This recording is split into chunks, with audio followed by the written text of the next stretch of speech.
Nakita ko po, meron pong taong na nanggaling dun sa purok namin. Nung pumasok po ako sa loob, nung nakita ko po, nagulo-gulo na yung mga gamit namin, naghinala na po ako na meron pong gustong manarantado sa amin. Kung hindi ikaw, sino may gawa ng sunog?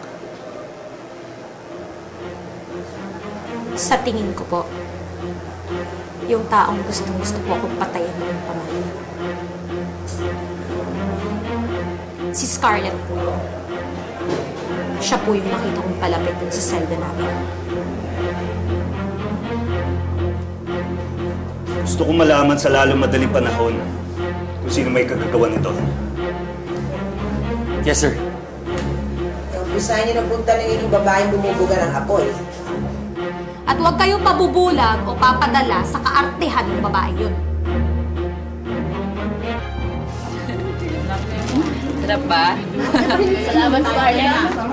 Basta sa akin kayo kakampi. Buhay prinsesa kayong lahat. At hindi lang yan. Dahil bukod sa mayaman to si Scarlett, ako, ang tapang pa. Yan ang kulang natin dito sa teritoryo natin. Masyado tayong lumalambot eh. Tsaka na yung pananim-tanim na yan. Ano tayo, mga magsasaka? Hindi naman, di ba? Oo naman. Teka lang. Narinig niyo ba itong ginawa ni Scarlett? Naku! Hindi, wala yun. Nilamig kasi ako kaya nagsiga ako. Pasensya na sa napagdiskitahan ko ah. Wala. Yung problema para sa lagi. Basta pagkain. Basta kung gusto niyo pa ng mga supplies, akong bahala, hindi lang pandesal ang kaya kong ibigay sa inyo, ha? At kung ayaw nyo ring magising na kulay uling na kayong lahat, huwag kayong didikit kay Isabel, ha? Oo, narinig niyo ba Ako yun? lang didikitan nyo kasi kung sinasabi ko, sinasabi ko sa inyo. Sinasabi ko na nga ba eh.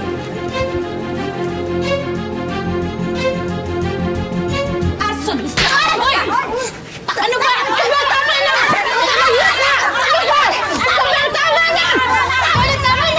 Ano ba? Bakit ba hindi matigil-tigil yung pananakit mo? Gumaganti lang ako. Amo, ikaw yung unang nanakit, Scarlett. Simula high school tayo, wala akong ginagawa sa'yo kundi sumunod sa'yo. Nagpabuntis ako para hindi ka iwanan ng asawa mo.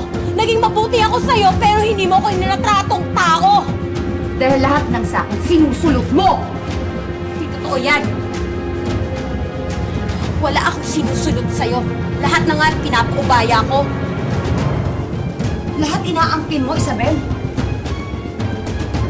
Pwede ba gumising ka nga? Hindi lang ikaw naapi dito. Kaya wag mo akong dramahan dyan na parang ikaw yung biktima dito. Kapal ng mukha mo. Scarlett, tama na! Tama na! Scarlett, tama na! Ano naman to? Ikawin na naman kayo?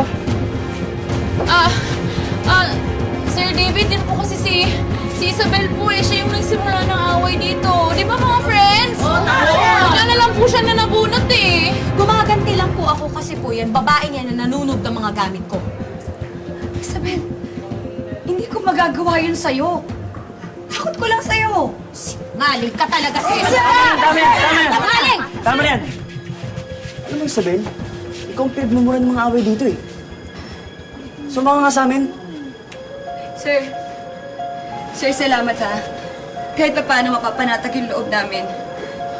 Maraming salamat ha. Natatakot na kasi kami sa babaeng yan. Bigla na lang sumusugod dito. Ang saya-saya namin eh.